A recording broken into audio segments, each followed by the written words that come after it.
పరిశుద్ధ గ్రంథంలో నుండి ఒక మాట చదువుతాను చూడండి. యోహాను సువార్త 8వ అధ్యాయం. యోహాను సువార్త 8వ అధ్యాయం 54వ వచనం 55 చదువుతాను చూడండి.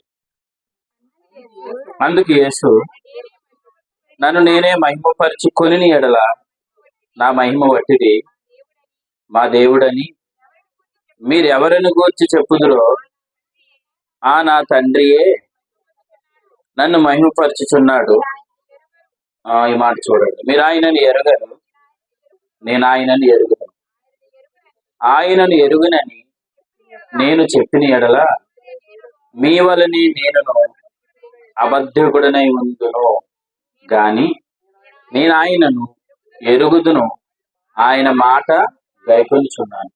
పరిశుద్ధమైన తండ్రి, నమ్మదగిన దేవా, నీ స్తోత్రాలు. మీరు ప్రేమించి మాకు అప్పగించిన సంగతులు బట్టి మీ స్తోత్రాలు. మరిన్ని సంగతులు మాకు నేర్పించి మీ నామానికి మహిమ తెచ్చుకోమని, మమ్మలను కూడా మహిమపరచమని యేసు పరిశుద్ధ ఘనమైన నామం స్తుతిస్తూ క్రీస్తు నామం సమర్పించి ముందు కొనసాగుతున్నాం పరమ తండ్రి.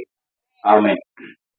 ప్రభు ప్రేమించి ఇచ్చిన మాటలు బట్టి ప్రభుని స్తుతిస్తూ, విశ్వాసం ద్వారా నీతిమంతులుగా తీర్చబడిన మనం విశ్వాసానికి కర్త, దాన్ని కొనసాగించేవాడైన యేసు వైపు మనం చూస్తున్నప్పుడు ప్రభు కృపను మనం ఎలా పొందుకుంటాం, ప్రభు ఎలా మన ముందుకి నడిపిస్తారు అని అన్న విషయాన్ని ప్రభు మనకి తెలియచేశారు. విశ్వాసం ద్వారా నీతిమంతులుగా తీర్చబడ్డాము అంటే అర్థం ఏంటంటే, మన క్రియల ద్వారా, మన పనుల ద్వారా మనం నీతిమంతులుగా తీర్చబడలేదు. అసలు దేవుని సంకల్పాన్ని మనం గుర్తిస్తే కొరింథీ మొదటి పత్రిక 1వ అధ్యాయం 21వ వచనం ఏముంటుందంటే, నమ్మువారు రక్షించబడుట దేవుని దయాపూర్వకమైన సంకల్పం అని రాయబడింది. అంటే దేవుని యొక్క ఉద్దేశం ఏమిటి అని అంటే, ఎవరైతే విశ్వాసం ఉంచుతారో వారే నీతిమంతులుగా తీర్చబడతారు అనేది ఎవరి సంకల్పం? దేవుని సంకల్పం. దేవుని సంకల్పం అని అన్నాడంటే అది ఎప్పుడుదై ఉంటుంది? జగత్ పునాది వేయబడక ముందే ఉంది. జగత్ పునాది వేయబడక ముందే అని అనగానే ఎలాగో ఆలోచిస్తాం మనం అంటే, ఎలా ఆలోచించాలంటే, అసలు ఈ సృష్టి లేనప్పుడు, ఈ సృష్టిలో ఏ మానవుడు లేనప్పుడు, మానవుడు లేకపోతే మానవుడు చేసే క్రియలు ఉంటాయా? ఉండవు కదా. అందుకే క్రియలు, మానవుడు చేసే పనులు ఇవన్నీ ఎప్పుడు వచ్చాయంటే మానవుడు వచ్చిన తర్వాత వచ్చాయి. కానీ దేవుడు ఎప్పుడున్నాడు? అసలు మానవుడి కంటే ముందు దేవుడు ఉన్నాడు. కాబట్టి దేవుని ఉద్దేశం ఏంటంటే, నమ్మితే, విశ్వాసం ఉంచితే నీతిమంతులుగా తీర్చబడతారు అనేది దేవుని ఉద్దేశం. కాబట్టి యేసు ప్రభుని ఎవరైతే విశ్వాసం ఉంచారో వారు ఏం చేయబడ్డారు? నీతిమంతులుగా తీర్చబడ్డారు. కాబట్టి నీతిమంతులుగా తీర్చబడ్డాము అంటే అర్థం ఏంటంటే, మనం అందరం కూడా దేవునికి కుమారులమయ్యాం. ఏం చేయబడ్డాం? దేవుని కుమారులమయ్యాం. కుమారులమయ్యాము కాబట్టి ప్రభు ఏం చేశాడంటే, మనందరి హృదయాల్లోనికి పరిశుద్ధాత్మ దేవుని పంపించాడు. మనందరి హృదయాల్లోనికి ఎవరిని పంపించాడు? పరిశుద్ధాత్మ దేవుని పంపించాడు. అంటే ఇప్పుడు ఆయన ఎక్కడున్నాడు? మనలో ఉన్నాడు. ఆయన మనలోనికి ఎందుకు వచ్చాడు? మనం దేవుని పిల్లలం కాబట్టి. దేవుని పిల్లలం ఎలాగయ్యాం? నీతిమంతులుగా తీర్చబడ్డాం కాబట్టి. నీతిమంతులు ఎలా తీర్చబడ్డాం? ఆయన యందు విశ్వాసం ఉంచాం కాబట్టి. అంటే విశ్వాసము ద్వారా దేవునికి కుమారులమయ్యాం. యోహాను సువార్త 1వ అధ్యాయం 12 ఎలా ఉంటుంది? విశ్వాసం ద్వారా మనందరూ దేవునికి కుమారులం అవుతున్నాం అని లేఖనం చెప్తుంది. కాబట్టి కుమారులమయ్యాం కాబట్టి మనలందరి హృదయాల్లో పరిశుద్ధాత్మ దేవుడు ఉన్నాడు. పరిశుద్ధాత్మ దేవుని ద్వారా ఎవరైతే నడిపించబడుతున్నారో వారు ఏం చేయబడతారు అని అంటే, ఏ ధర్మశాస్త్రము ద్వారా అయితే మనం నీతిమంతులుగా తీర్చబడలేదో ఆ ధర్మశాస్త్రాన్ని మనం ఏం చేస్తామంటే నెరవేరుస్తామని దేవుని వాక్యం చెప్తుంది. ఇప్పుడు వాస్తవానికి 10 ఆజ్ఞలు బట్టి ఎవరైనా నీతిమంతులు కాగలరా? 10 ఆజ్ఞలు అంటే దొంగతనం చేయొద్దు, అబద్ధం ఆడొద్దు అనే 10 ఆజ్ఞలు ఉన్నాయి కదా. ఈ 10 ఆజ్ఞలు నెరవేర్చడం ద్వారా ఎవరైనా నీతిమంతులు అవ్వగలరా? ఎవరు అవ్వలేరు. ఎందుకు అవ్వలేరు? 10 ఆజ్ఞలు ఏమైనా చెడ్డవా? కాదు. 10 ఆజ్ఞలు మంచివే, పరిశుద్ధమైనవి, నీతి గలవి, ఉత్తమమైనవి, శ్రేష్టమైనవి అని రాయబడింది. కానీ వాస్తవానికి ప్రతి మానవుల్లో ఏముంది? శరీరంలో పాప నియమం ఉంది. పాప నియమం కలిగిన మానవుడు ధర్మశాస్త్రాన్ని నెరవేర్చి ధర్మశాస్త్రం ద్వారా నీతిని వెతికితే అతను ఎప్పటికీ నీతిమంతుడు కాలేడు. ధర్మశాస్త్రం మంచిదే, కానీ అతని శరీరంలో ఏముంది? పాప నియమం ఉంది. కాబట్టి పాప నియమం కలిగిన మానవుడు 10 ఆజ్ఞలు నెరవేర్చి ఏం కాలేడు? నీతిమంతుడు కాలేడు. సరే, మంచిది. ఇప్పుడు మన ధర్మశాస్త్రం ద్వారా నీతిని వెతికే పని ఉందా మనకి? లేదు. ఎందుకు లేదు? అది నీతిమంతుడిగా చేయలేదు. ఇంకా చెప్పండి. ఆల్రెడీ మనం నీతిమంతులుగా తీర్చబడ్డాం. నేను ఎలా చెప్తాను? నీతిమంతులుగా తీర్చబడినప్పటికీ కూడా మరలా ధర్మశాస్త్రం ద్వారా నీతిని వెతికే వాళ్ళు ఉన్నారా? ఉన్నారు లేదా? ఖచ్చితంగా ఉన్నారు. ఎందుకున్నారు చెప్పండి. ఇప్పుడు ఇక్కడ భోజనాలు పెడుతున్నాం అని అనగానే ఖచ్చితంగా భోజనం చేస్తారు, అవునా? ఇంటికాడ తినేసిన వాళ్ళు కూడా మళ్ళీ తింటారు. ఎందుకు తింటారు? కొంతమంది ఆకలి వేసారనుకోండి. ఇంకొక విషయం ఏంటంటే, అసలు తిన్నామన్న నిశ్చిత లేకపోతే మళ్ళీ తింటాం అంత. ఎందుకని ఇప్పుడు ఆల్రెడీ తినేసి వస్తారు. ఒకవేళ తిన్నామన్న సంగతి మర్చిపోయారు అనుకోండి, మరలా ఇంటికి వెళ్ళిన తర్వాత ఏం చేస్తాం? మళ్ళీ తింటాం. ఎందుకు? తిన్నామన్న నిశ్చిత మనకి లేకపోతే. అలాగే విశ్వాసం ద్వారా యేసు ప్రభుని నమ్మడం ద్వారా నేను నీతిమంతుడిగా తీర్చబడ్డాను, నా హృదయంలోనికి ఆల్రెడీ పరిశుద్ధాత్మ దేవుడు వచ్చాడు, ఆయన నాలో ఉన్నాడు అన్న సత్యం మనకు అర్థం కాకపోతే మరలా మనం ఏం చేస్తామంటే ధర్మశాస్త్రం ద్వారా నేను నీతిమంతుని కావాలన్న ప్రయత్నం చేస్తాం. అంటే 10 ఆజ్ఞలు నెరవేర్చడం ద్వారా ఏం కావాలనుకుంటున్నాం? నీతిమంతులు కావాలన్న ప్రయత్నం చేస్తున్నాం. వాస్తవానికి 10 ఆజ్ఞల ద్వారా నీతిమంతులు కావాలన్న ప్రయత్నం ఎవరైతే చేస్తున్నారో ఆ ప్రయత్నాన్ని ఏమంటాడంటే శరీరానుసారంగా ప్రవర్తించుట అని అంటాడు. చెప్పండి ఏంటి? శరీరానుసారంగా ప్రవర్తించుట అంటాడు. యేసు ప్రభుని నమ్మి నీతిమంతునిగా తీర్చబడిన వ్యక్తి, నేను నీతిమంతుణ్ణి, ప్రభు రక్తం చేత నేను కడగబడ్డాను, నా పాపాలన్నిటినీ ప్రభు గడిగాడు, నేను ఆయన బిడ్డని, నా హృదయంలో పరిశుద్ధాత్మ దేవుడు ఉన్నాడు, ఆయన నాలో నుండి వెళ్ళడు, నిత్యం ఆయన నాలో ఉంటాడు అని ఈ సత్యం ఎరిగిన వాడు ఏం చేస్తాడు? ఆత్మ చెప్పుచున్న మాటలు బట్టి నడుస్తాడు. ఆత్మప్రభు ఎక్కడ ఉన్నాడు?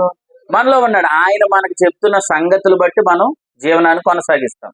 ఆత్మ చెప్పు సంగతులు బట్టి మనం నడుస్తున్నాం కాబట్టి దీన్ని ఏమంటారంటే ఆత్మానుసారముగా జీవించుట అంటారు. రెండోది, నీతిమంతునని నిశ్చిత లేకపోతే అతను జీవిస్తున్నాడు. ఎందుకు జీవిస్తున్నాడు? నీతిమంతుని అవడానికి జీవిస్తున్నాడు. అంటే దేన్ని ఆధారం చేసుకుంటున్నాడు? ధర్మశాస్త్రాన్ని ఆధారం చేసుకున్నాడు. ధర్మశాస్త్రాన్ని దేంతో నెరవేర్చాలి? శరీరంతో. అంటే శరీరానుసారంగా ప్రవర్తిస్తున్నాడు. శరీరానుసారంగా ఎవరైతే ప్రవర్తిస్తున్నారో వారి వల్ల జరుగుతున్న నష్టం ఏంటంటే, ఒకసారి చూద్దాం. రోమీలకు రాసిన పత్రిక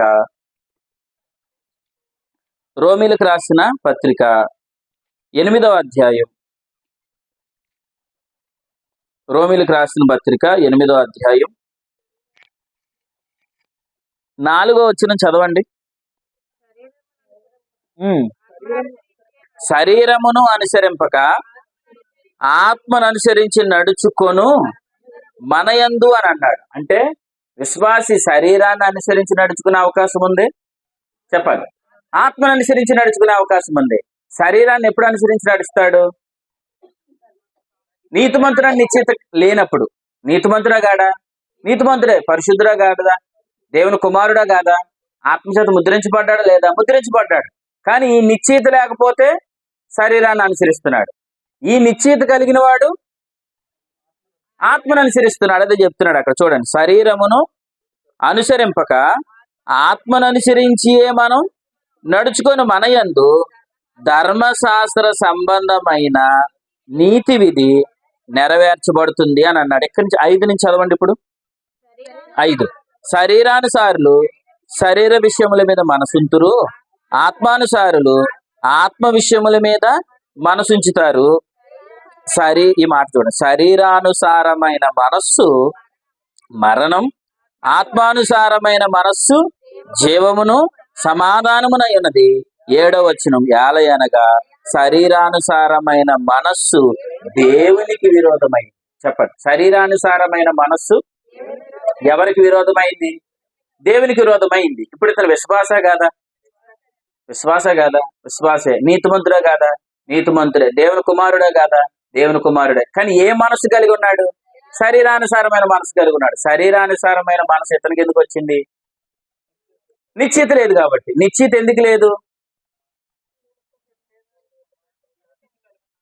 ఏ స్థితి కలిగి ఉన్నాడు అన్న విషయంలో విశ్వాసకి ఏమి లేదు.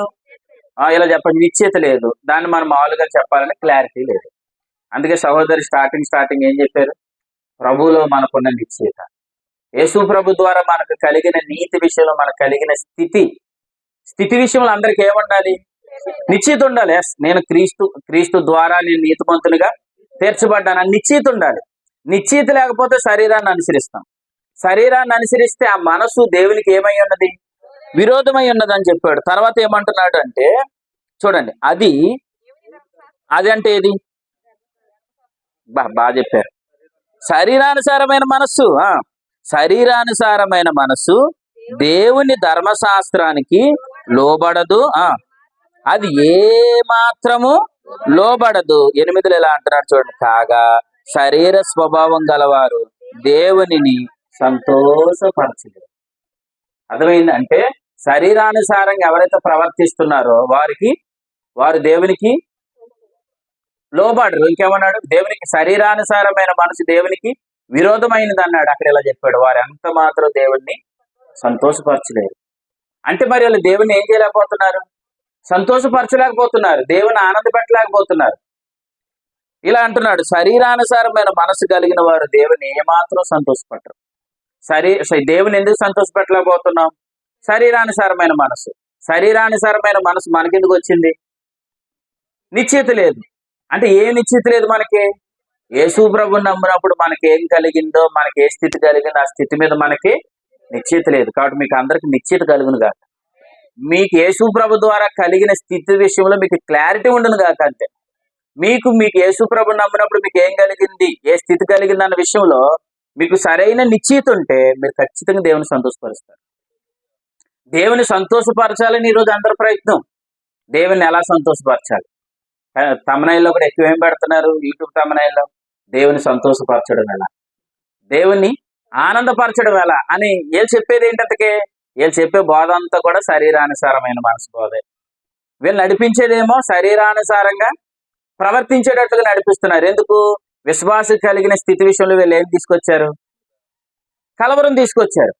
స్థితి విషయంలో కలవరం తీసుకొచ్చి వీళ్ళు ఏం చెప్తున్నారు? దేవుని సంతోషపరచడం ఎలాగో ఈ మెసేజ్ కింద నేర్చుకుని అన్నారు. మీకు అర్థమవుతుందా? కాబట్టి శరీరానుసారమైన మనసు కలిగిన వారు దేవుని ఏం చేయలేరు?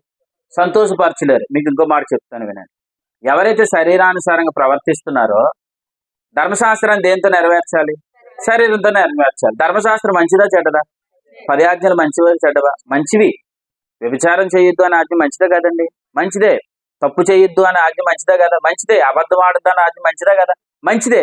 కానీ దాన్ని దేంతో నెరవేర్చాలనుకుంటున్నారు? శరీరంతో నెరవేర్చాలనుకుంటున్నారు. శరీరంతో నెరవేర్చాలని అనుకుంటే ఇప్పుడు ఆజ్ఞ రాగానే శరీరంలో ఉన్న పాపానికి ఏమొస్తుంది? జీవం వస్తుంది. శరీరంలో ఉన్న పాపానికి జీవం వస్తే చెప్పండి, ఇప్పుడు నాలో నుండి ఏం కలుగుతాయి? పాపేచ్ఛలు కలుగుతాయి, దురాశలు కలుగుతాయి, తప్పు చెయ్యాలన్న కోరిక నాకు కలుగుతుంది. వాస్తవానికి ధర్మశాస్త్రం మంచిదా చెడ్డదా? మంచిదే. కానీ దాన్ని నేను ఎందుకు తెచ్చుకున్నాను? నీతిమంతుని అవ్వడానికి. నీతిమంతుని అవ్వాలన్న కోరిక నాకెందుకు కలిగింది? కలిగిన స్థితిని నమ్మకపోవడం వల్ల. అంటే కలిగిన స్థితిని నేను ఎప్పుడైతే నమ్మలేదో, ఇప్పుడు ధర్మశాస్త్రం ద్వారా నేను నీతిమంతుని అవ్వడానికి ఎప్పుడైతే నేను ప్రయత్నం చేస్తున్నానో అప్పుడు నా శరీరంలో ఉన్న పాపానికి ఏమొచ్చింది? జీవం వచ్చింది. జీవం వస్తే జరిగే నష్టం ఏంటి? అది ముందు అధ్యాయానికి రండి, 7వ అధ్యాయం రోమపత్రిక. జాగ్రత్త వినండి, ప్రభు ఖచ్చితంగా మీకు అర్థం చేస్తారు. రోమిలకు రాసిన పత్రిక 7వ అధ్యాయంలో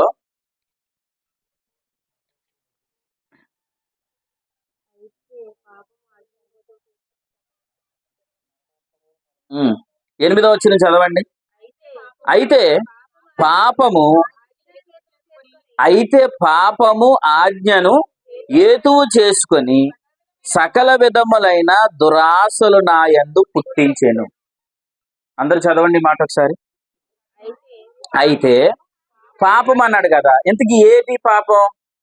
పాపిని అనే స్థితి పాపమా? ఆదాము నుండి వచ్చిన పాపమా? లేదంటే శరీరంలో నివసిస్తున్న పాపమా? మీరు చెప్తే నేను చాలా ఆనందిస్తాను. శరీరంలో ఉన్న పాపమా లేదంటే పాప ప్రభుత్వమా? స్థితిలో ఉన్న పాపమా లేదంటే మన శరీరంలో ఉన్న పాపమా? వెరీ గుడ్, బాగా చెప్పారు. ఎందుకంటే పాప ప్రభుత్వం అనేది యేసు ప్రభు ద్వారా ఏం చేయబడ్డాం మనం? పాపము నుంచి విడిపించబడ్డాం. కానీ పాపములో లేము, కానీ ఎక్కడున్నాం? పాప శరీరంలో ఉన్నాం. ఎప్పుడు దాకా ఉండాలి? యేసు ప్రభు వచ్చేంత వరకు ఈ దేహంలో ఉండాలి. ఎందుకు? యేసు ప్రభు వస్తే ఏమవుతాం?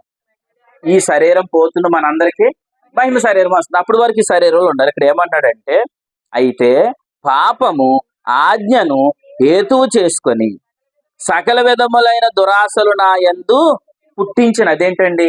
ఇప్పుడు ధర్మశాస్త్రం అంటే ఏంటి? 10 ఆజ్ఞలు. 10 ఆజ్ఞలు దురాశలు పుట్టించాలా? ఆజ్ఞలు దురాశలు పుట్టించాలా? దురాశలు లేకుండా చేయాలా? లేకుండా చేయాలి. ఇప్పుడు ఆజ్ఞ పాపేచ్ఛలు పుట్టించాలా? పాపేచ్ఛలు లేకుండా చేయాలా? అది కూడా చెప్పాడు. తర్వాత వచ్చిన ఎక్కడ ఉంది చూడండి ఆ మాట, పాపేచ్ఛలు అన్నమాట. 5వ వచనం చదవండి.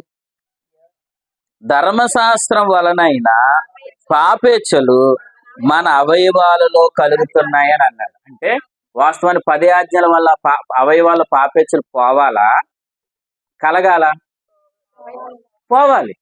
పోవడం మనిషి ఏమవుతున్నాయి అంటున్నాడు? కలుగుతున్నాయని అన్నాడు. అంటే ధర్మశాస్త్రం చెడ్డదా? ధర్మశాస్త్రం చెడ్డది కాదు. ధర్మశాస్త్రం అసలు ఎవరిచ్చారు? మీకు మాట చెప్పిన, ధర్మశాస్త్రాన్ని ఇచ్చింది దేవుడే. ఎందుకు? దానికి ఒక పేరుంది, దేవుని ధర్మశాస్త్రం అని పేరుంది. ధర్మశాస్త్రం మంచిదే, కానీ ఆ ధర్మశాస్త్రం ద్వారా ఏం కలుగుతున్నాయి? పాపేచ్ఛలు కలుగుతున్నాయి. ఆ ధర్మశాస్త్రం ద్వారా ఏం కలుగుతున్నాయి? దురాశలు కలుగుతున్నాయి అని అన్నాడు. ఎందుకు? ప్రాబ్లం ఎక్కడుంది? శరీరంలో ఉంది. శరీరంలో ప్రాబ్లం ఎందుకు ఉంది? శరీరంలో ప్రాబ్లం ఎవరు బట్టి వచ్చింది? ఆదామును బట్టి వచ్చింది. ఆదామును బట్టి వచ్చిన మన దేహంలో బలహీనత ఉందా లేదా? ఉంది. బలహీనతను ఎరిగిన వాడు ఏం చేశాడు? బలహీనత, నువ్వు ఆల్రెడీ శరీరంలో ఉన్నావన్న బలహీనత ఎవరు తెలుసు? దేవుని తెలుసు. అందుకే ఆల్రెడీ నువ్వు బలహీనుడు అనే సంగతి ఎరిగి ఏం చేశాడు? అబ్బా హల్లెలూయా, దేవుడు మిమ్మల్ని దీవించును గాక. బలహీనుడు అని ఎరిగే ఆల్రెడీ నీలోకి ఆత్మ పంపించాడు. నువ్వు బలహీనుడివి, నువ్వు ధర్మశాస్త్రం జోలికి వెళ్తే నువ్వు పడిపోతావు, నీ వల్ల అవదని ఏం చేశాడు? బలహీనుడని ఎరిగి మన లోనికి ఆత్మను పంపించాడు. అర్థమైందా? ఉందా మాట? చూడండి, ఇదే రోమపత్రిక 8:26. మరలా ఇక్కడికి వద్దాం. 8:26. అట్లయితే ఆత్మయు, దేవుని స్తోత్రం, ఎక్కడున్నాడు ఆయన? మనలో ఉన్నాడా? మన బలహీనతలను చూచి సహాయం చేయడానికి వచ్చాడు. దేవుని స్తోత్రం. అంటే శరీరంలో పాపం ఉంది కాబట్టే, చెప్పండి, ఆల్రెడీ నీకు సహాయం చేయడానికి నీలోనికి ఎవరిని పంపించాడు? పరిశుద్ధాత్మ దేవుని పంపించాడు. ఆయన మనలో ఉన్నాడు. ఆయన మనలో ఎందుకున్నాడు అంటే, మనం జీవించడానికి, సహాయం చేయడానికి మనలో ఉన్నాడు. మనం ఏం చేస్తున్నాం? లోపడుండి నన్ను ఉపయోగించుకొని నీకు సహాయం చేస్తాను ఆయన అంటే, నువ్వు అలాగే ఉండు, నీతో పని లేదు ఇప్పుడు. నేను మాత్రం ఏం చేస్తాను? నా ప్రయత్నం ఏదో నేను చేస్తాను. 10 ఆజ్ఞలు నెరవేర్చి నేను ఏం అవుతాను? నీతిమంతుని అవుతానని అనుకున్నాడు. ఎప్పుడైతే 10 ఆజ్ఞలు నెరవేర్చి నీతిమంతుని అవ్వాలని ధర్మశాస్త్రం తెచ్చుకున్నాడో, ఇప్పుడు ధర్మశాస్త్రం వల్ల అవయవాల నుంచి ఏం కలుగుతున్నాయి? పాపేచ్ఛలు కలుగుతున్నాయి. చెప్పండి, దురాశలు కలుగుతున్నాయి. వాస్తవానికి అవయవాల్లో పాపేచ్ఛలు కలగాల, పోవాలా? పోవాలి. కానీ కలుగుతున్నాయి అన్నాడంటే ఏదో దీంట్లో ఒక మర్మం ఉంది. అర్థమవుతుందా? చాలా మంది ఇది అర్థం కాకపోతే ఈరోజు క్రైస్తవ్యం అంతా దారి తప్పిపోవడానికి కారణం ఏంటనుకుంటున్నారు? ఈ విషయం అర్థం కాకపోవడం వల్లే. ఈ రోజు విశ్వాస ఎందుకు పాపం చేస్తున్నాడు అనే దానికి చాలా మంది దగ్గర ఏమి లేదు, సమాధానం లేదు. విశ్వాస పాపం ఎందుకు చేస్తున్నాడంటే ఏమంటారు? అతడు సరిగా సహవాసం రావడం లేదన్నాడు అంటారు. అతని దగ్గరికి వెళ్తే నేను ప్రతి వారం మందిరానికి వెళ్తున్నాను అంటారు. ప్రతి వారం మందిరానికి వెళ్తున్నాను, ప్రార్థన చేస్తున్నావు, ప్రార్థన కూడా చేసుకుంటున్నాను, బైబిల్ చదువుతున్నావా, బైబిల్ కూడా చదువుతాను, సువార్తకి వెళ్తున్నావు, సువార్త కూడా వెళ్తున్నాను, అయినా నేను ఎందుకు పాపం చేస్తున్నానంటే ఏమంటారు? దానికి జవాబు లేదు చాలా మందికి. అర్థమవుతుందా? కాబట్టి వినండి, ఎప్పుడైతే ధర్మశాస్త్రాన్ని తెచ్చుకొని మన ఈ శరీరంతో నీతిమంతులు కావాలన్న ప్రయత్నం ఎప్పుడైతే చేస్తున్నామో, పాపేచ్ఛలు కలుగుతున్నాయి. చెప్పండి, దురాశలు కలుగుతున్నాయి. కలిగితే ఏం జరుగుతుంది?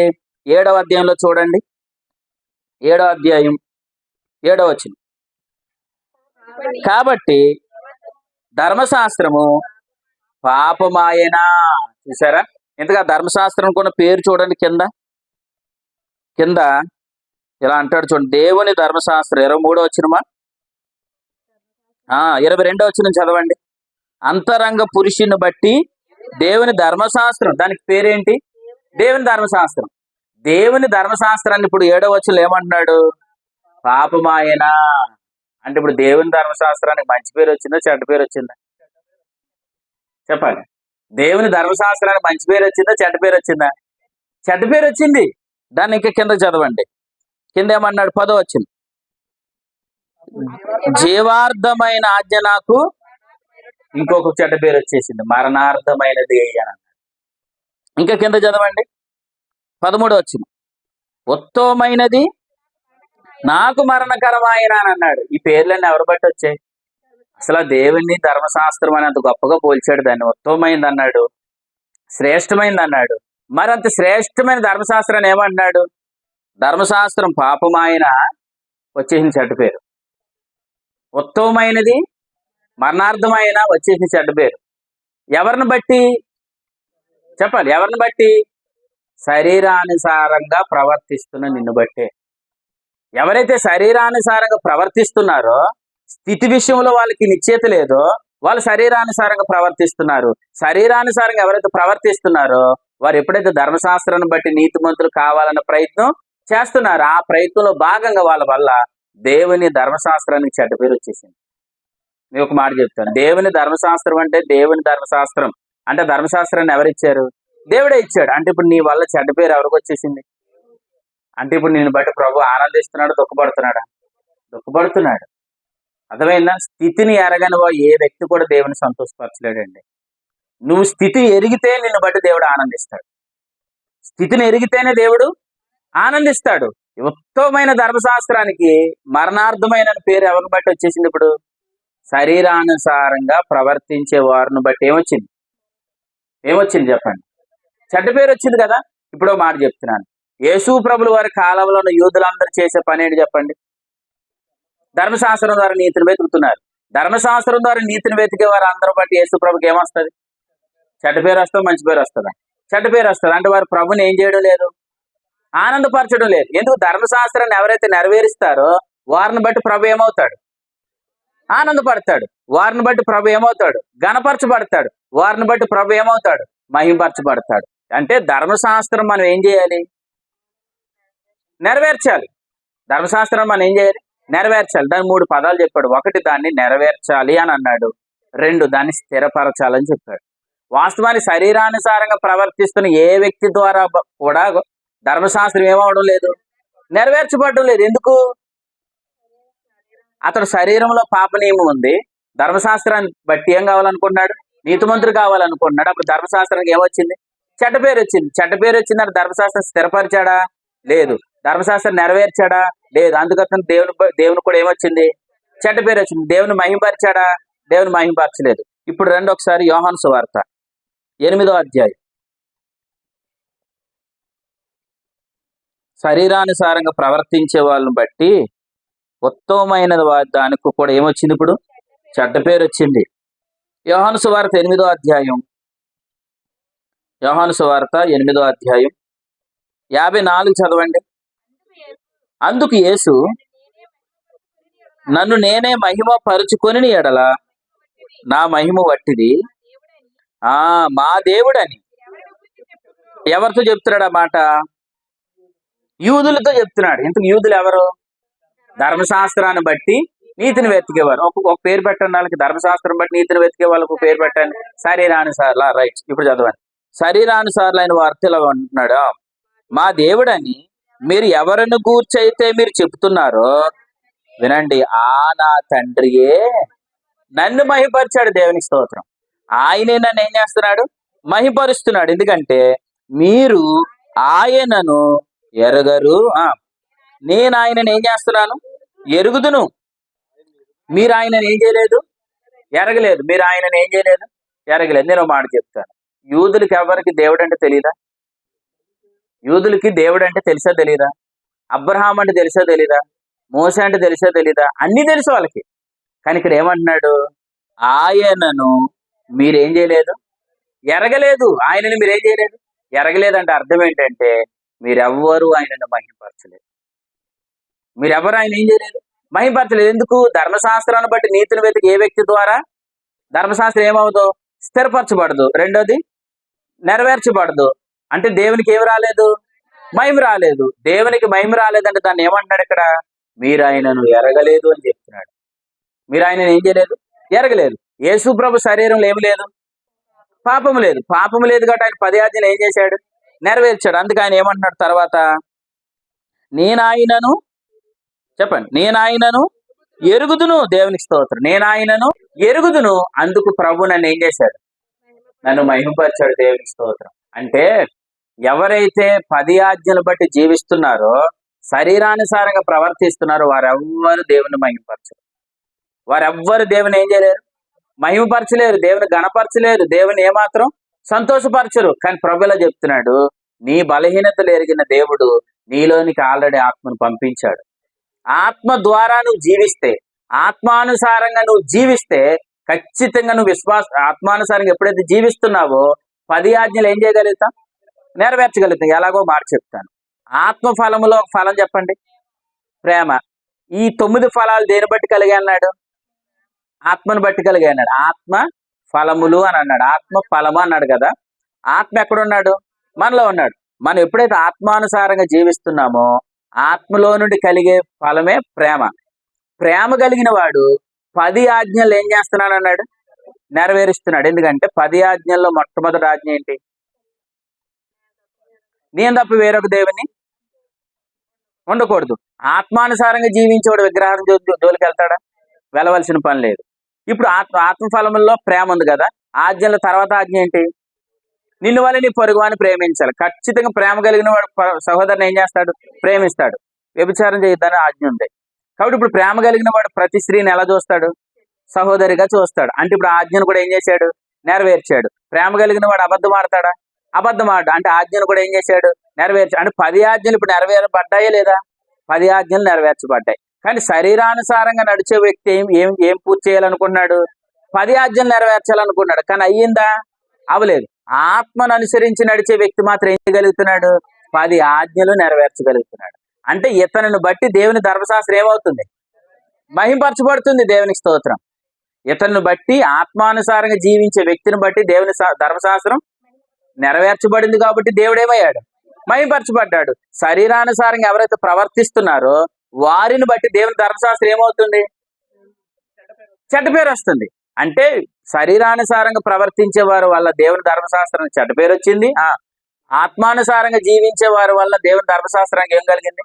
మహిమ కలిగింది. దేవునికి స్తోత్రం. ఎవరైతే దేవుణ్ణి మహిమపరుస్తున్నారో చెప్పండి, వారిని దేవుడు మహిమపరుస్తాడు. దేవునికి స్తోత్రం. ఇప్పుడు దేవుని ధర్మశాస్త్రాన్ని నెరవేర్చబడుతుందంటే ఏం చేయకుండా బ్రతుకుతున్నట్టు? ధర్మశాస్త్రం మన ఎడలు నెరవేర్చబడుతుందంటే ఏం చేయకుండా బ్రతుకున్నట్టు తెలుసా? పాపం చేయకుండా నువ్వు బ్రతుకుతున్నావు.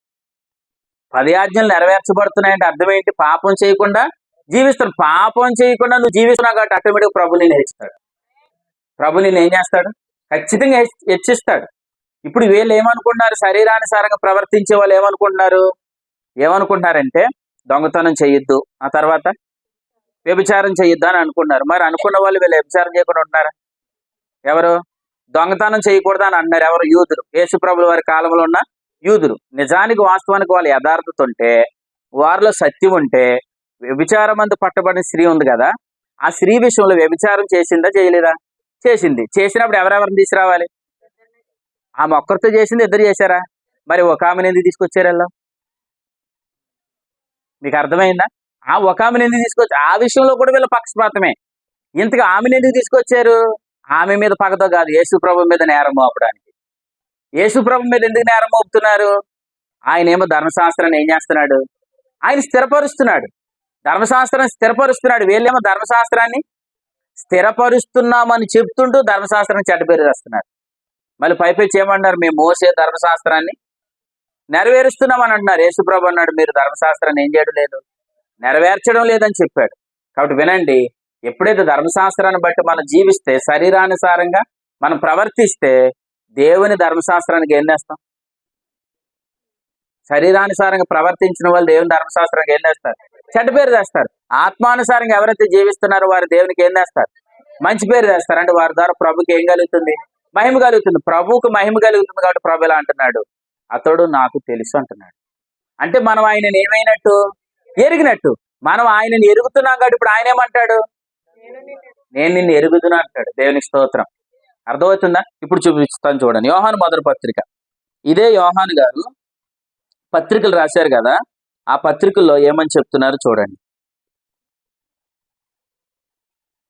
యోహాను గారు రాసిన మొదటి పత్రిక, యోహాను గారు రాసిన మొదటి పత్రిక మొదటి అధ్యాయం 3వ వచనం చదవండి. అమ్మ 2వ అధ్యాయం 3వ వచనం చదవండి ఒకసారి, అక్కడికి వెళ్దాం. మరియు మనం ఆయన ఆజ్ఞలను గైకొనిన ఎడల దీని వలనే ఆయనను ఎరిగి ఉన్నామని తెలుసుకుందాం. దేవునికి స్తోత్రం. అర్థమైంది? ఎవరైతే దేవుని ధర్మశాస్త్రాన్ని నెరవేరుస్తున్నారో వారు ఆయనను ఎరిగి ఉన్నారు అని అంటున్నాడు. తర్వాత 4వ వచనం, ఆయన ఎరిగి ఉన్నానని కొంతమంది చెప్పుకొనుచు ఆయన ఆజ్ఞలు ఏం చేయడం లేదు, గైకొనడం లేదు, వాడు అబద్ధికుడు అని చెప్తున్నాడు. చెప్పండి, వాడు ఎవడు?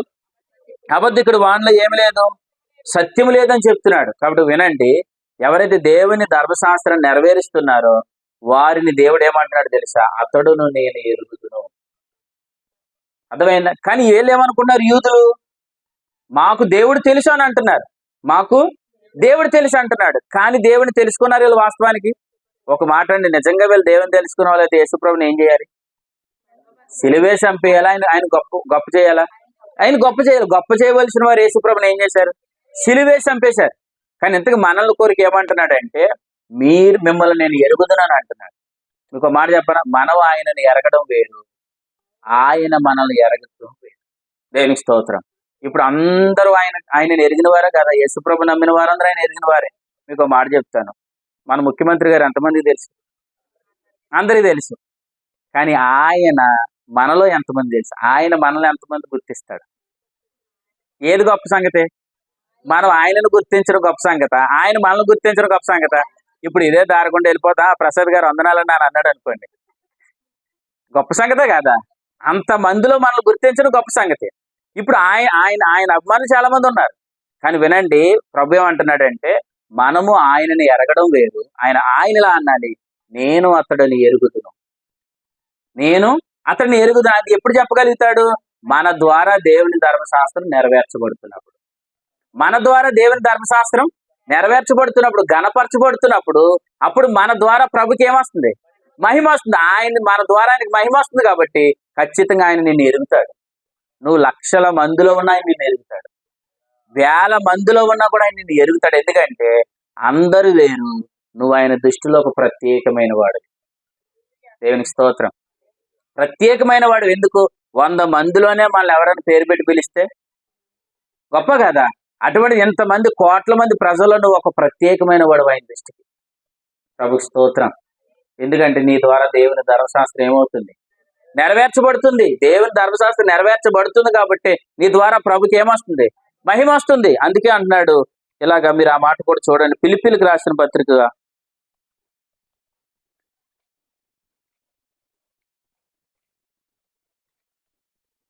గలతీలకు రాసిన పత్రిక అనుకుంటా, చూడండి. గలతీలకు రాసిన పత్రిక 4వ అధ్యాయం.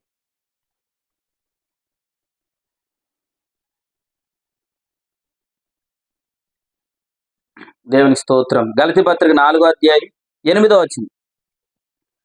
ఆ కాలమందు అయితే మీరు దేవుని ఎరగని వారు అని అన్నాడు. ఒకప్పుడు ఎవరు మనం? దేవుని ఎరగని వారు అన్నాడు. రైట్. ఆ తర్వాత చదవండి.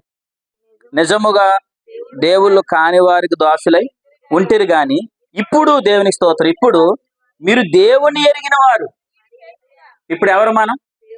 దేవుని ఎరిగిన వారు. తర్వాత చదవండి. మరి విశేషముగా దేవుని చేత ఎరగబడుతున్న వారు. దేవునికి స్తోత్రం. 3 అనుభవాలు ఉన్నాయి దాంట్లో. ఒకప్పుడు దేవుని ఎరగని వారు, ఇప్పుడు దేవుని ఎరిగిన వారు. మూడోది ఏంటి చెప్పనా? దేవుని చేత ఎరగబడుతున్నవారు. దేవునికి స్తోత్రం. మీరు ఏ గుంపులో ఉంటారు? మొదటి గుంపులో ఎలాగో లేరు. దేవునికి స్తోత్రం. మొదటి గుంపులో ఎలాగో లేరు. రెండో స్టేజ్లో ఉన్నారా లేదా? ఉన్నారు, దేవుని ఎరిగిన వారు. కానీ ఈ రాత్రి ప్రభు అంటున్నాడు, దేవుని చేత ఎరగబడవాలి. దేవుని చేత ఎవరు ఎరగబడతారంటే, దేవుని ధర్మశాస్త్రాన్ని ఎవరైతే నెరవేరుస్తున్నారో, స్థిరపరుస్తున్నారో వారిని మాత్రం దేవుడు ఏం చేస్తున్నాడు? ఎరుగుతున్నాడు. ఇలా చెప్పాలి, నేరేలంక ప్రాంతంలో ఉన్న సహోదరుని నేను ఎరుగుదును. అర్థమైందా? బాలంత్రంలో ఉన్న ప్రియుడిని నేను ఎరుగుదును అని సాక్ష్యం ఎవరు ఇవ్వాలి? ప్రభు ఇవ్వాలి. ఇచ్చినగాక త్వరలోనే బయటకు వస్తాయి. ఎందుకంటే త్వరలోనే ప్రభు రాబోతున్నాడు కాబట్టి. ప్రభు త్వరలోనే రాబోతున్నాడు. ఆయన పిల్లలు ప్రభు రక్తం చేత కడగబడిన వారందరూ ఎక్కడికి వస్తారు? క్రీస్తు న్యాయపీఠం దగ్గరికి వస్తారు. దేవుని ఎరిగిన వారందరూ వస్తారు. కానీ దేవుని చేత ఎరగబడిన వారందరూ గొప్ప బహుమానాలు పొందుకోబోతున్నారు. కాబట్టి రాత్రి ప్రభు అంటున్నాడు, దేవుని ఎరిగావు, దేవుని స్తోత్రం అంటున్నాడు. దేవుని చేత ఎరగబడిన వాడు. యూదులు అంటున్నారు, మాకు ఆయన తెలుసు అని అంటున్నారు. మాకు ఆయన తెలుసు అని అంటారు. కానీ ఆయన యేసుప్రభు మీకు ఆయన తెలియదు అంటారు. అసలు ఎందుకు? అలా అసలు మొదటి స్టెప్లో కూడా రాలేదు. వాళ్ళు మొదటి స్టెప్లో కూడా రాలేదు. కానీ ఏమంటారు? మాకు దేవుడు తెలుసు అన్నాడు. మరి ఆ మాట నిజమేనా? నిజమా అబద్ధమా? అబద్ధం చెప్పేశాడు. చూడండి, అది అబద్ధం అని చెప్పాడు. చూడండి, యోహాను సువార్త 8వ అధ్యాయం. యోహాను సువార్త 8వ అధ్యాయం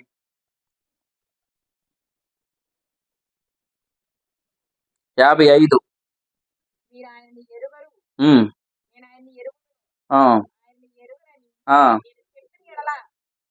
నేను ఏమన్నాడు చూడండి, ఆయనను ఎరుగరు, మీరు ఎరగరు. తర్వాత ఏమన్నాడు?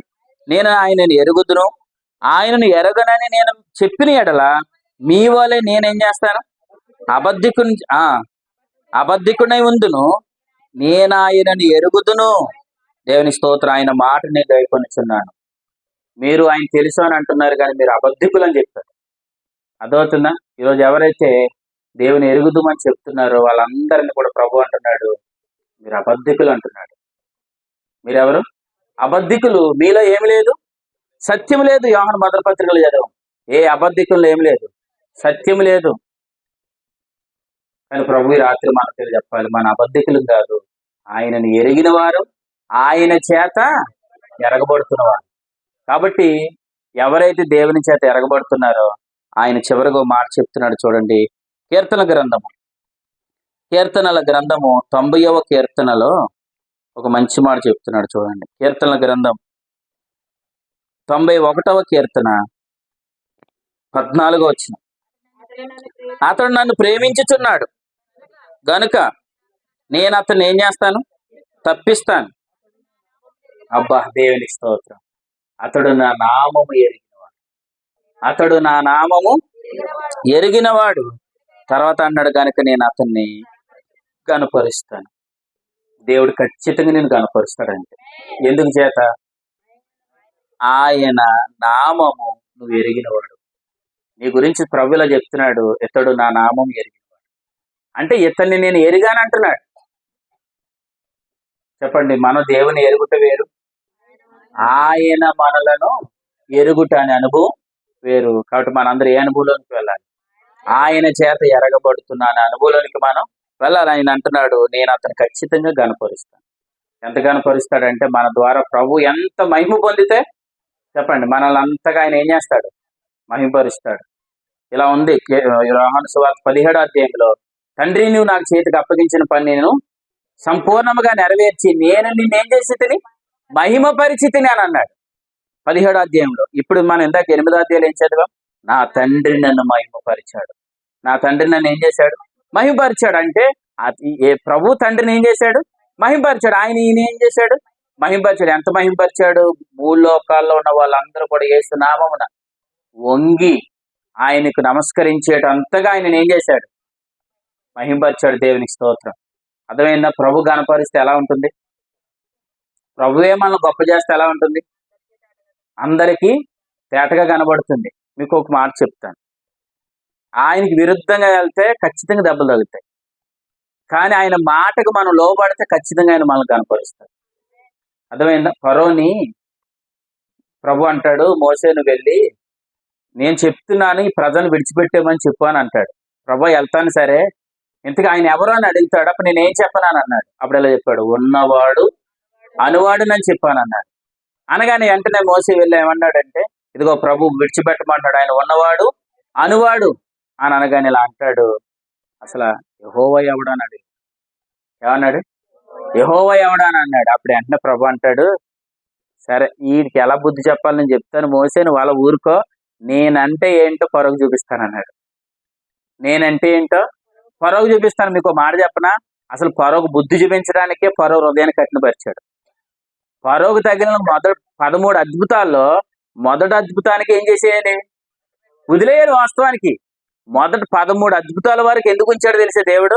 అసలు ఫరోకు అర్థమైంది అసలు దేవుడు అంటే ఏంటన్నది అప్పుడు అర్థమైంది. అంటే అర్థం ఏంటి, సుక్కలు చూపించాడు ఫరోకి. అంటే దేవునికి వ్యతిరేకంగా వెళ్తున్న ఫరోని ఏం చేశాడు, ఎలా బుద్ధి చెప్పాలో అలా బుద్ధి చెప్పాడు. కానీ వినండి, ఆయన మాటకు లోబడిన మోసేని ఏం చేశాడు, హెచ్చించాడా లేదా? అంటే ఆయన మాటకు లోబడిన వారిని ఖచ్చితంగా ప్రభు ఏం చేస్తాడు, హెచ్చిస్తాడు. అర్థమవుతుంది. మనం కొన్ని సందర్భాలు ఏమనుకుంటాం, ఎవరు దేవుని మాటకు లోబడకపోతే నేను లోబడుతున్నాను, మరి నాకు ఏ ప్రయోజనం అని అనుకుంటాం. అనుకోమా, ఖచ్చితంగా అనుకుంటాం. ఆమోస్ గారు ఆసాపు అని ఆయన కీర్తన గ్రంథం 73వ కీర్తన ఏమన్నాడు, నేను ఇంత భక్తి చేస్తున్నాను ప్రభువా, ఇంత ప్రార్థనకి వెళ్తున్నాను, ఇంత వాక్యాలు చదువుతున్నాను, ఇంత నమ్మకంగా ఉంటున్నాను, నాకే ఎందుకు ఇలా జరుగుతుంది, ఇంత ప్రార్థన చేస్తున్నాను, నాకంటే పలానా వాళ్ళు గనులుగా ఉన్నారు, నాకంటే పలానా వాళ్ళు హెచ్చిపోతున్నారు అని ఆసాపు ఏమవుతున్నాడు, బాధపడుతున్నాడు లేదా? అప్పుడు ప్రభు ఏమన్నాడు, ఆసాపు ఒకసారి నువ్వు మందిరంలోకి రావాయి అని పిలిచాడు. ఆలయంలోనికి పిలిచాడు. ఆలయంలోని పిలిచి నెక్స్ట్ భవిష్యత్తు ఎలా జరగబోతుందో చూపించాడు. నెక్స్ట్ భవిష్యత్తు ఎలా జరగబోతుందో, రాబోయే కాలంలో ఏం జరగబోతుందో చూపించాడు. అప్పుడు వెంటనే ఏమంటున్నాడు ఆసాపు, వద్దయ్యా, నాకు ఏమున్నా లేకపోయినా ఆకాశం ముందు నువ్వు తప్ప నాకు ఎవరు వద్దన్నాడు. అంతే. దేవునికి స్తోత్రం. అంటే ఆ దర్శనం చూసేంత వరకు ఆసాపు ఆలోచన ఎలా ఉంది, వేరుగా ఉంది. ఎప్పుడైతే దేవుడు ఆ దర్శనాన్ని భవిష్యత్తు ఎలా ఉండబోతుందో చూపించాడో వెంటనే అతని నిర్ణయం ఏమైంది, మారినప్పుడు అంటాడు, నేనైతే నీ సన్నిధిలోనే ఉంటాను ప్రభు అని. ఏమున్నా ఏమి లేకపోయినా మాత్రం నేను ఎక్కడ ఉంటాను, నీ సన్నిధిలోనే ఉంటాను. అంటే రాబోయే కాలంలో భవిష్యత్తు ఏం జరగబోతుందో మనకు తెలియాలా లేదా, చెప్తాడో చెప్పడా? దేవునికి స్తోత్రం. ఆయనను భయభక్తులు కలిగిన వారికి ఆయన మర్మములన్నీ తెలియజేస్తాడు. ఆయన మర్మాన్ని ఏం చేస్తాడు, తెలియజేస్తాడు. అందుకే కొరింథీ మొదటి పత్రిక 15వ అధ్యాయం ప్రభు రాక ఒక మర్మంగా చెప్పబడింది. ఆయనను భయభక్తులు కలిగిన వారికి దాన్ని ఏం చేస్తాడు, బయలుపరుస్తాడు. అందుకే మనకి ఈ పరిచర్యలో ప్రభు ఎప్పుడు వస్తాడు అన్నది కూడా ప్రభు బయలుపరిచాడు. దేవునికి స్తోత్రం. కొంతమంది ఆ మాటను ఏం చేయలేకపోతున్నారు, సహించలేకపోతున్నారు. అయినా దేవునికి స్తోత్రం, ప్రభు చెప్పాడు, నేను ఇప్పుడు ఇన్ని సంగతులు నేను చెప్పగలను, కానీ మీరేం చేయలేరు అన్నాడు, సహించలేరు అని అన్నాడు. మీరు సహించుదురుగాక. ప్రభు రాబోతున్నాడు. ఆయన ఖచ్చితంగా వస్తే త్వరలోనే అన్ని లెక్కలని తేల్చడా, ఖచ్చితంగా అన్ని లెక్కలు తేలిస్తాడు. కానీ మీరు మాత్రం ఒకటి అనుకోండి, ఏమున్నా లేకపోయినా ప్రభా నేను మాత్రం నీ సన్నిధిలోనే ఉండాలి. దేవునికి స్తోత్రం. కరువైనా ఖడ్గమైనా హింసైనా ఏదైనా నేను మాత్రం నీ సన్నిధిలోనే ఉండాలి. బ్రతుకుట క్రీస్తే, చావైతే, అసలు ఆ మాట చెప్పాడంటే పౌలు గారు చెప్పారు లేదా, బ్రతుకుట క్రీస్తే చావైతే అంటే లాభం ఉందా లేదా, చనిపోయిన తర్వాత కూడా లాభం ఉంది. అర్థమైందా? ఆ లాభాన్ని ప్రభు ఇక్కడే మనకి దర్శనాల రూపంలో ప్రభు చూపించిన కాక, ప్రభు ఏం చేయబోతున్నాడో సమస్తాన్ని దేవుడు మనకి చెప్తాడు. ఒక్కొక్క విషయాన్ని దేవుడు ఏం చేస్తాడు, స్థిరపరుస్తూ వస్తున్నాడు. మీకు మాట చెప్తున్నాను. తమ్ముడు జాన్ ఇందాక ప్రార్థన చేసినప్పుడు ఒక మాట చెప్పాడు, నేను ఒక పనికి అప్పగించుకున్నాను, ఆ సంగతి నేను మర్చిపోయానని చెప్పాడు. వాస్తవానికి ఎప్పుడు అప్పగించుకున్నాడో అది నాకు తెలియదు. కొన్ని నెలల క్రితం తను ప్రార్థన చేసుకుంటున్నప్పుడు ఇలా అనుకున్నాడంట, ప్రభు మాట్లాడుతున్నప్పుడు, ప్రభా నేను నీ పరిచర్యలోని సేవకుని వెంబడిస్తూ నేను పరిచర్యలో ఉండాలని అనుకున్నాడు. కానీ వాస్తవానికి ఆ దర్శనాన్ని ఏం చేశాడు, మర్చిపోయాడు. కానీ నేను నా ద్వారా ప్రభు మాట్లాడుతున్నప్పుడు ఇలా చెప్పాడు, జాను నువ్వు దేనికి అప్పగించుకున్నావు అని అడిగాడు ప్రభు. పేరు పెట్టి అడిగేటప్పుడు తనకి ఏమర్థమైంది, ఒకప్పుడు నేను అప్పగించుకున్నది ఏంటో అతనికి జ్ఞాపకం వచ్చిందా లేదా? దేవునికి స్తోత్రం. ఎందుకు జ్ఞాపకం చేశాడు ప్రభు, నీకు అప్పగించబడిన పని ఉంది, దాంట్లో నువ్వు నమ్మకంగా ఉండు, నీకు రాబోయే కిరీటం ఉన్నతమైంది. దేవునికి స్తోత్రం. ప్రధాన కాపరి రాబోతున్నాడు. ఆయన మనకి ఇవ్వబోయే కిరీటం ఏమన్నాడు, అది వాడబారని కిరీటం, మహిమ కిరీటాన్ని ప్రభు మనకి ఇవ్వబోతున్నాడు. కాబట్టి ఆ కిరీటాన్ని మనం అందరూ పొందుకుంటాం. దేవునికి స్తోత్రం. ఎందుకంటే మనల్ని ఎలా అంటున్నాడు, మీరు నా నామము ఎరిగిన వారు. ఈ నేరలంక ప్రాంతంలో ఎంతమంది ఉన్నారు, కానీ ప్రభు నీ కొరకల్లా సాక్ష్యం ఇవ్వాలి, ఈమె నా నామము ఎరిగినవాడు, ఇతడు నా నామము ఎరిగినవాడు. ఈ మండలంలో ప్రభు మన పేరు చెప్పాలి, ఈ జిల్లాలో ప్రభు మన పేరు చెప్పాలి. ఎందుకు చెప్పాలి చెప్పనా, అసలు ఇన్ని జిల్లాలు ఇన్ని రాష్ట్రాల్లో ఎవరికి దొరకలేని విశ్వాస సంబంధమైన దేవుని ఏర్పాటు మనకు దొరికింది. కాబట్టి నీకు అర్థమవుతుంది. మీరు మనసు పెట్టి వింటే అసలు ఈ వర్తమానాలు ఏంటి, ఈ భాగాలు ఏంటి, అసలు ఈ ప్రత్యక్షతలు ఏంటి, ప్రభు ఏం మాట్లాడుతున్నాడు, ప్రభు ఇస్తున్న లైన్ ఏంటి, అసలు ప్రత్యక్షతలు ఏంటో మీరు ఒకసారి ఆగి కూర్చొని మీరు ఆలోచిస్తే నిజంగా మీరు అంటారు, ప్రభు ఆకాశం ముందు నువ్వు తప్ప నాకు ఎవరొద్దు అంటారు. అంతే. ఆలయంలో కూర్చొని మీరు ఆలోచించండి, ప్రభు మనతో ఎలా మాట్లాడుతున్నాడు, ప్రతి సంగతిని మన ఎడల ఆయన ఎలా స్థిరపరుస్తున్నాడు. అర్థమైందా? కాబట్టి పరిశుద్ధాత్మలో మనం ఏం చేస్తున్నాం ఈరోజు, ఆనందిస్తున్నాం. ఆ ఆనందం చాలా మందికి లేదు తెలుసా? ఈరోజు ఏమి లేకపోయినా మనకి దేవుని వాక్యం వస్తుందని ఆనందిస్తాం. ఏమున్నా లేకపోయినా వాక్యం నా దగ్గర తరచుగా వస్తుందని మనం ఏం చేస్తున్నాం? ఆనందిస్తున్నాం. ఈ ఆనందం బయట వాళ్ళు ఎవరికి లేదు. అర్థమవుతుంది. వెళ్ళినప్పుడు ఏమో ఆనందంగా వెళ్ళి వచ్చినప్పుడు ఎలా వస్తున్నారు? బెక్క మొక్కలు వేసుకుని వచ్చేస్తున్నారు. ఎందుకు? లోన కూర్చొని వాక్యం చెప్పే వాళ్ళందరూ ఏం చేస్తున్నారు? ధర్మశాస్త్రం అనే బెత్తం పట్టుకుని ఏం చేస్తున్నారు? బాధేస్తున్నారు. ధర్మశాస్త్రాన్ని బట్టి ఎప్పుడైతే బోధలు జరుగుతున్నాయి, విశ్వాస నడాలు ఏమవుతున్నాయి? వంగిపోతున్నాయి అంటున్నాడు. నడాలు వంగిపోతే కళ్ళు ఏమవు? కనబడవని అంటే కంటికి ఏం కలిగింది? చీకటి కలిగింది. చీకటి కలిగిన వాళ్ళకి మార్గాలు దొరకడం లేదు. మార్గాలు దొరకపోతే ఏమవుతాం? విసిగిపోతాం. కలవరాలతో ఉంటాం. అందుకే ఈరోజు విశ్వాస జీవితాలని కలవరాలతో ఉండిపోయాయి. ప్రభువైన యేసునామములో ఈ కడవరి దినాలు అనేక మందికి ఉన్న కలవరాలు పోవును గాక. అనేక మంది కళ్ళు తెరవబడును గాక. ఎలీషా ఎలా అంటాడు? ఇదిగో గేహాజీ కళ్ళు తెరువు ప్రభు అని ప్రార్థన చేశాడా లేదా? చేయగానే అప్పుడు అర్థమైంది గేహాజీకి ఎలీషా చుట్టూ ఉన్న రథాలు. అలాగే చివరి దినాల్లో ప్రభు త్వరగా రాబోతున్నాడు. మనకు జరుగుతున్న సూచనలు, ఈ విపత్తులు అన్ని చూస్తుంటే మనకు అర్థమవుతుంది ప్రభు రాక చాలా సమీపంలో ఉంది. ఆయన ఇంటి వాకిటే నిలిచి ఉన్నాడు. ప్రభు త్వరగా రాబోతున్నాడు. అన్నిటికీ లెక్క తేలుస్తాడు. నువ్వు ఆయనని ఎరగడం కాదు. ఈ రాత్రి ప్రభు అంటున్నాడు, ఆయన నిన్ను ఎరుగునను అని ప్రభు అనాలి. ఎరుగుదును అని ప్రభు అనాలి. అటువంటి భాగ్యం ప్రభు మీకు అందరికీ అనుగ్రహించను గాక. అటువంటి కృప మీకు దొరుకును గాక. కాబట్టి ఆయన మనల్ని ఖచ్చితంగా ఏం చేస్తాడు? మహిమపరుస్తాడు. అతను నా నామం ఎరిగిన వాడు కనుక నేను అతన్ని నిన్ను ఆయన మహిమపరుస్తాడు. ఖచ్చితంగా నేను గణపరుస్తాడు. ప్రతి విషయంలో ప్రభు మీకు సహాయం చేయను గాక. ఆమేన్. తల వంచండి,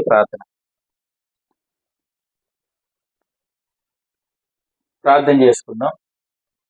ప్రభు ఈ రాత్రి మిమ్మల్ని ఏ విధంగా ప్రభు దర్శించారు? ప్రభు ఈ రాత్రి నీతో ఎలా మాట్లాడారు? ఎంతమంది ప్రజలున్నా నీతి అనే స్థితిని ఎరగని వారు, దేవుని ధర్మశాస్త్రాన్ని అవమానపరుస్తూ, దేవుని ధర్మశాస్త్రాన్ని అనేక మంది తక్కువగా చూపిస్తూ, ప్రభుని గణపరచలేని వారిగా, ప్రభుని సంతోషపరచలేని వారిగా అనేకులు ఉంటున్న ఈ చివరి దినాల్లో నీతి అనే స్థితి విషయంలో నిశ్చయిత కలగజేసి, బలహీనతలు ఎరిగిన వాడు ఆత్మనిచ్చాడు. ఆత్మ ద్వారా నడిపించబడుతున్నప్పుడు దేవుని ధర్మశాస్త్రం నెరవేర్చబడుతున్న దినాల్లో, స్థిరపరచబడుతున్న దినాల్లో ప్రభు గణపరచబడుతున్నాడు. ఆయనకి ఘనత కలుగుతుంది. ఎవరైతే దేవుని ధర్మశాస్త్రాన్ని నెరవేరుస్తున్నారో వారు ప్రభు చేత ఎరగబడుతున్నవారు.